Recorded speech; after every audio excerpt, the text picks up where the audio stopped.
Hello and welcome to our video on photosynthesis. So let's start with an overview. What is photosynthesis? Well, photosynthesis is a process in plants, algae, and certain bacteria which is going to produce glucose from smaller molecules. Now, the smaller molecules are CO2 and water, and when that combines with light, we end up forming glucose and giving off oxygen as well as water. As you can see, this might imply that this process occurs in one step. However, it does not occur in one step. There are many phases and steps to the photosynthetic process. That being said, at the end of the day, what happens is that CO2 ends up being reduced, meaning it receives electrons to form glucose, and H2O water ends up being oxidized. In other words, has electrons ripped away from it to end up forming the oxygen. Let's talk about the first phase, the light reactions. So in the light reactions, what happens is you have your leaves, and there's a compound in the leaves of a plant known as chlorophyll A. Now, the electrons in chlorophyll A are going to be excited by photons, which are these small molecules of light. Now, if you know from physics, light is a wave, but in some aspects it can be thought of as particles. So for the purposes of photosynthesis and this video, we're going to consider light as particles known as photons. So these photons are going to excite these electrons and move them from a ground state to an excited state.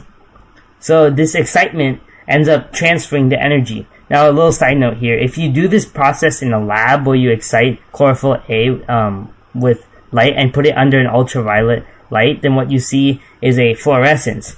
However, in the actual, this is just a demonstration of the energy being transferred. However, in a real plant, this doesn't occur because that energy is captured and transferred to the other chlorophyll molecules in what is known as a photosystem. And a photosystem is a subunit of the leaf. And so these electrons end up at something known as a primary electron acceptor. So what happens then is that the electrons are transferred between the photosystems in linear electron flow. And so this is essentially two electron transport chains, and these form ATP and NADH respectively. If you want to review on what an electron transport chain is, you can go back to our cellular respiration video, and there's a good review there.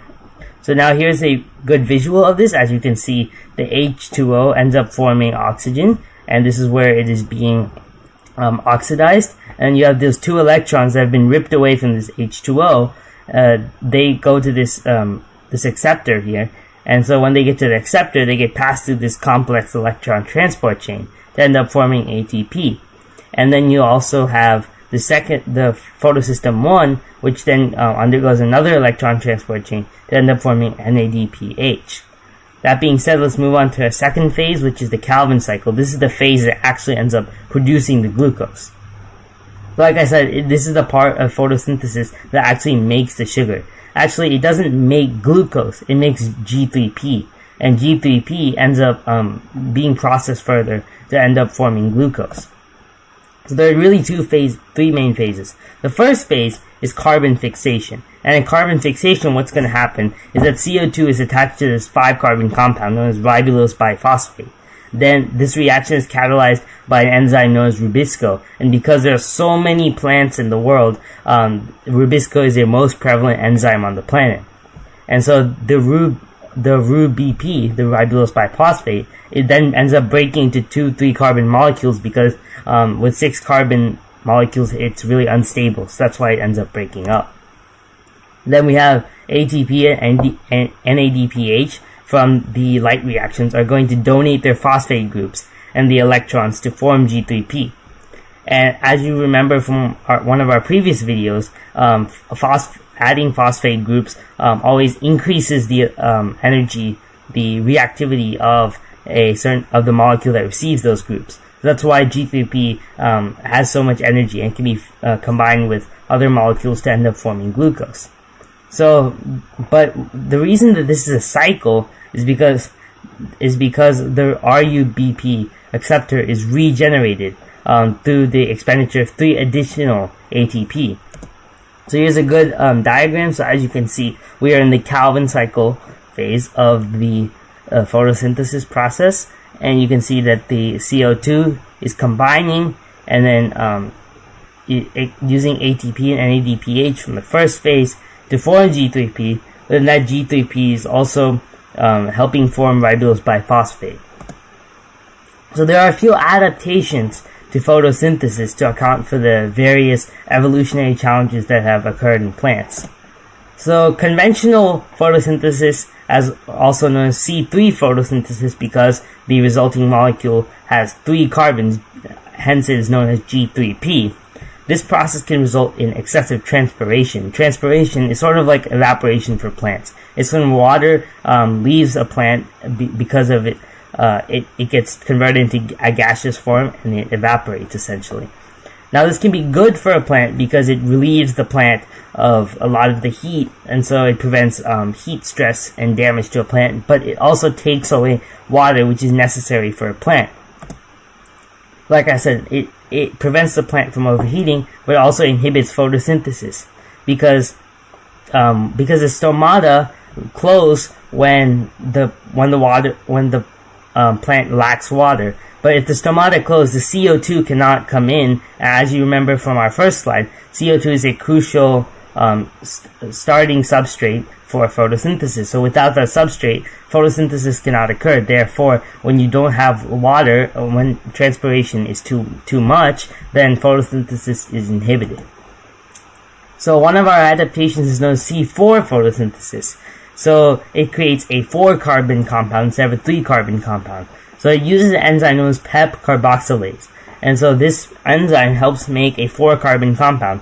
And it's stored in special cells called bundle sheath cells in C4 plants.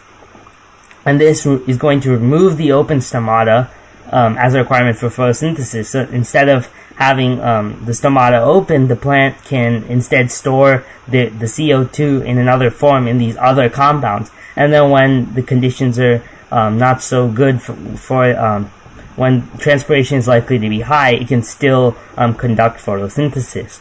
A good example of a C4 plant would be maize or corn.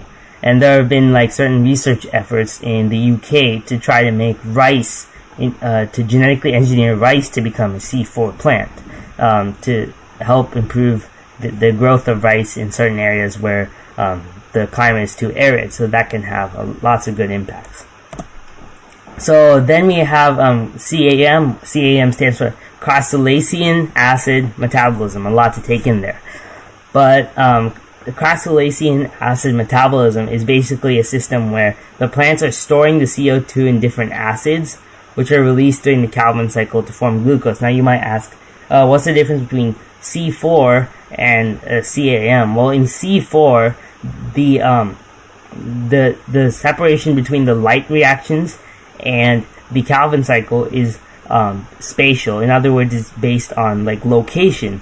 So in one part of the plant, the light reactions occur, and in another plant, the Calvin cycle occurs, and in the meantime, the CO2 is indirectly stored in these bundle sheath cells. But in CAM plants, photosynthesis can also occur in the nighttime, and the Calvin cycle can also occur at night, as opposed to just having to occur in the day, like usual.